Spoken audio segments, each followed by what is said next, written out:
Pembahasan mengenai kejahatan berbasis gender online. Yang pertama kita akan membahas tentang KBGO ya.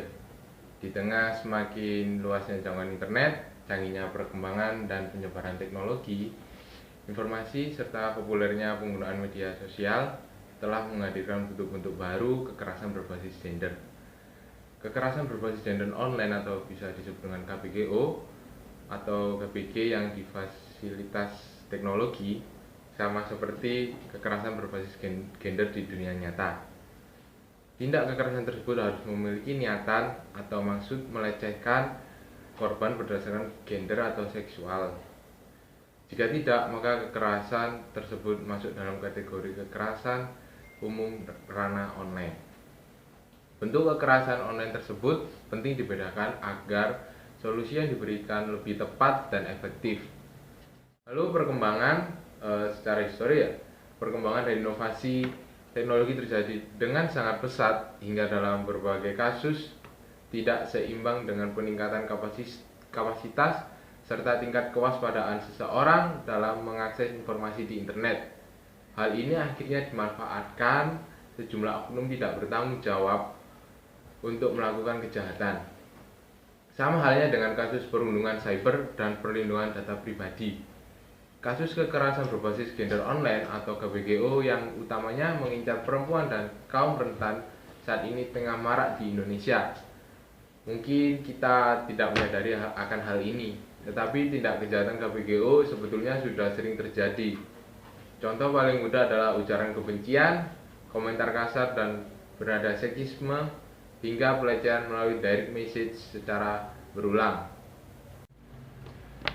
Untuk keterkaitan mengenai KBGO dengan cyber society, kita bahas terlebih dahulu tentang cyber society. Cyber society bisa dibilang berawal dari cyber community ya, yang dimana cyber society sendiri adalah masyarakat yang ada pada saat ini atau masyarakat cyber ini, yang dimana contoh mudahnya kita ini yang berada di satu lingkungan yang sedang mengalami penggunaan teknologi atau pertukaran informasi, di mana ada kegiatan penggunaan media sosial di dalam lingkup tersebut, bisa dibilang sebagai kita masyarakat ya, society.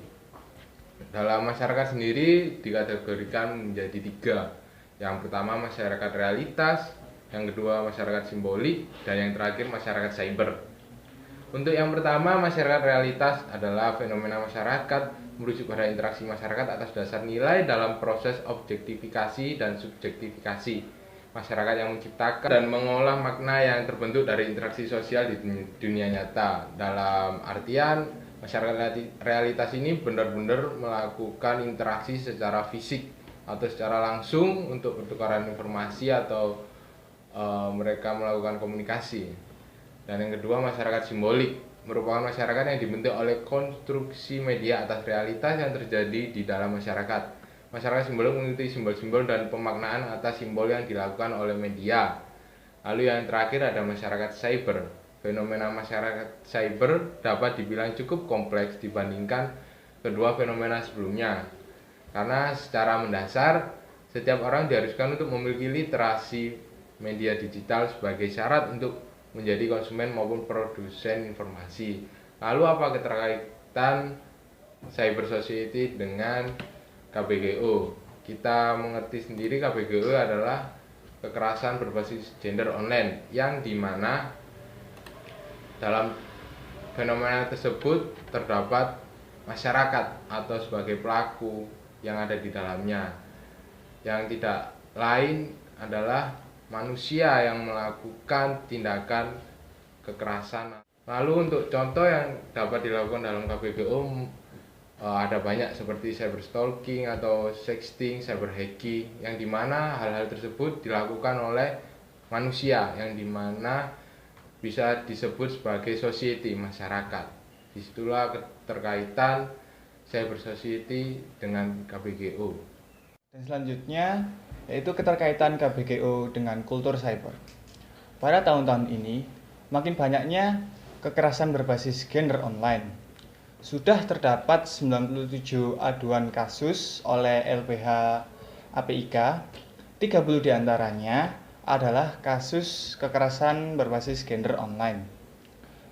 Seperti yang didominasi oleh kasus pelecehan seksual secara daring dan ancaman penyebaran konten intim hingga kekerasan. Dari laporan yang diterima Komnas, bentuk-bentuk KBGO bukan hanya penyebaran konten foto atau video intim korban secara non-konseksual. Setiap bentuk KBGO pun tidak bisa berdiri sendiri. Biasanya dalam satu kasus korban bisa mengalami beberapa macam kekerasan secara bersamaan. Nah, berikut ada beberapa bentuk-bentuk kekerasan berbasis gender online. Yang pertama ada cyber hacking. Cyber hacking ini yaitu peretasan yang dilakukan untuk penggunaan teknologi secara ilegal atau tanpa persetujuan untuk mendapatkan akses terhadap suatu sistem dengan tujuan mendapatkan informasi, mengubah suatu informasi dan merusak reputasi korban. Dan yang kedua ada impersonation, merupakan penggunaan teknologi untuk mengambil data-data pribadi korban dan membuat akun-akun palsu atas nama korban yang bertujuan untuk mempermalukan atau menghina korban. Lebih jauh lagi, pelaku bisa menggunakan data-data tersebut untuk melakukan penipuan. Saya akan menjelaskan tentang pentingnya edukasi etika dan moral. Pada era digital, semua dituntut untuk melek dan paham terhadap teknologi. Tetapi, realitanya minim upaya edukasi etika serta moral dalam menggunakan teknologi tersebut. Pendidikan moral secara mendasar begitu penting apabila kita melihat kenyataan di media yang terkadang menjadikan pelecehan sebagai bahan candaan tersebut. Padahal, hal tersebut sangat berdampak pada kondisi psikologi korban. Moral dan etika dalam hubungan relasi sosial dengan orang lain di ranah dunia maya menjadi hal urgent dan harus dibina sejak dalam pikiran. Mengingat arus globalisasi yang semakin tidak dapat dikendalikan, Andi Tahir dalam jurnalnya yang berjudul Pendidikan Moral dan Karakter mengungkapkan bahwa pendidikan karakter mencakup banyak hubungan relasi individu terhadap lingkungan sosial. Relasi tersebut dapat terjalin dalam pendidikan di rumah atau keluarga. Begitu juga di sekolah, institusi, maupun melalui partisipasi individu. Di dalam jejaring sosial, masyarakat yang lebih luas sehingga membentuk dan merubah seseorang. Untuk itu, edukasi moral dan pentingnya memberi pengetahuan bahwa kekerasan gender merupakan perilaku yang mencerminkan disintegrasi moral. Ini adalah kaitan KBGO dalam cybercrime. Media cyber ini menjadi ekosistem dalam media massa, dan saat ini juga banyak orang-orang yang telah melakukan tindakan kekerasan yang tidak sesuai dengan norma dan hukum yang berlaku di dunia maya. Salah satu penyebab munculnya cybercrime adalah di mana seseorang ini mengabaikan nilai-nilai atau etika di dunia maya. Etika cyber ini merujuk pada kode perilaku yang aman dan bertanggung jawab dalam sebuah komunitas. Dan juga di dalam dunia maya ini juga memiliki peluang atau kesempatan yang memunculkan kejahatan atau kekerasan yang berbasis online. Lalu mengapa KBGO ini bisa terjadi? Karena KBGO ini dapat terjadi pada siapa saja dan di mana saja. Namun sebagaimana data yang ada, perempuan seringkali menjadi korban. Contohnya pada tahun 2015, Komnas Perempuan telah memberikan catatan tentang kekerasan terhadap perempuan yang terkait dalam dunia online dan menggarisbawahi bahwa kekerasan dan kejahatan cyber ini memiliki pola kasus yang semakin rumit dari masa ke masanya. Dan pada tahun 2017 ada sejumlah 65 laporan kekerasan terhadap perempuan di dunia maya ini yang diterima oleh Komnas Perempuan. Question yang terakhir yaitu bagaimana menghilangkan KBGO di Indonesia.